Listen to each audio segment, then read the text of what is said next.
2 years. That's how long Harmony Montgomery had already been dead by the time anyone reported her missing.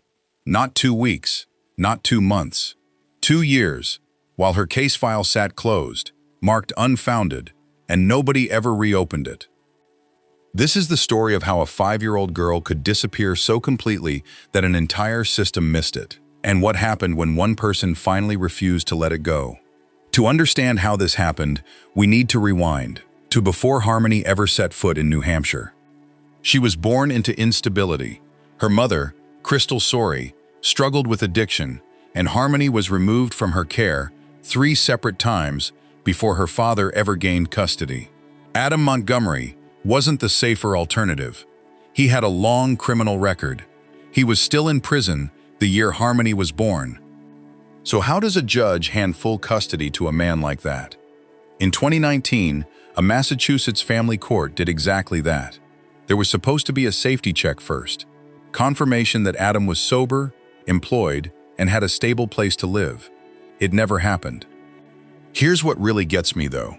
This wasn't a quiet failure. Child welfare agencies in 2 states had already logged at least 17 separate reports of concern about Harmony, neglect, physical abuse. And she wasn't a child who could easily protect herself. Harmony lived with significant special needs, including total blindness in one eye. 7 weeks before she died, a caseworker closed her file. Unfounded, the report said. 7 weeks. I still can't get past that number. For 2 years, none of that mattered to anyone outside her father's apartment. Harmony was never enrolled in school, not for a single day, in a state where that's legally required. No teacher ever noticed an empty seat, because there was never a seat assigned to her at all. It was Crystal Sorey who finally forced the question. She later said she'd made more than 80 calls to Child Protective Services, trying to get someone, anyone, to check on her daughter. In late December 2021, she filed a missing person report. And almost immediately, the story started to fall apart. Adam Montgomery gave police shifting, contradictory answers about where Harmony was.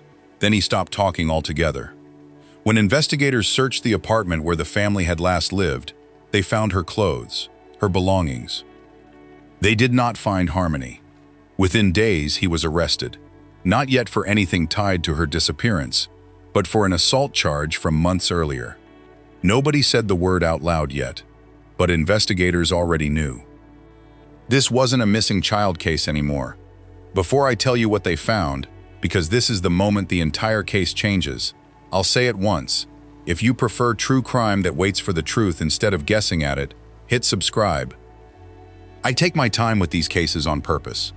A 5-year-old story deserves more care than a rushed retelling. In August 2022, New Hampshire's Attorney General confirmed what investigators had quietly suspected for months. Biological evidence recovered from that apartment showed Harmony had died back in December 2019, just about 7 weeks after her case had been closed as unfounded.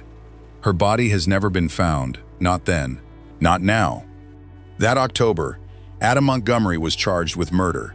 His estranged wife, Kayla, Harmony's stepmother, eventually testified against him. She told the court he struck Harmony in anger, during a period when the family was living out of a car after being evicted. Kayla was later convicted of perjury and separately of welfare fraud for continuing to collect food stamp benefits for Harmony months after she had died. In February 2024, a jury found Adam Montgomery guilty of second-degree murder. He was sentenced to 45 years to life. Most people who followed this case assumed that verdict closed the book. Honestly, so did I. Then, in June 2026, New Hampshire's Supreme Court overturned that murder conviction. Not because of new evidence, not because of any finding of innocence. The court ruled the murder charge should never have been tried alongside that earlier assault charge because doing so risked the jury judging him on one before fairly weighing the other. His remaining sentences, more than 4 decades combined, still stand. But the murder conviction itself has been vacated. The state has said it plans to pursue the case again. What still strikes me most about this case isn't the crime itself, as hard as that is to sit with. It's how easily the entire story could have stayed buried.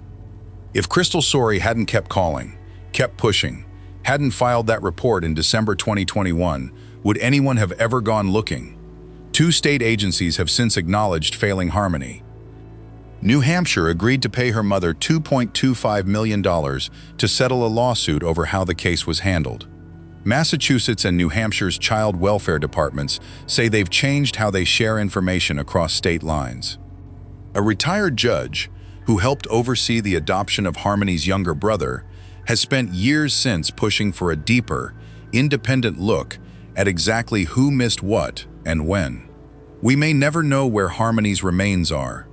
We don't yet know how a new trial, if there is one, ends. But here's what I keep coming back to. Somewhere in that chain of 17 reports and closed files, this little girl needed just one adult to keep asking questions.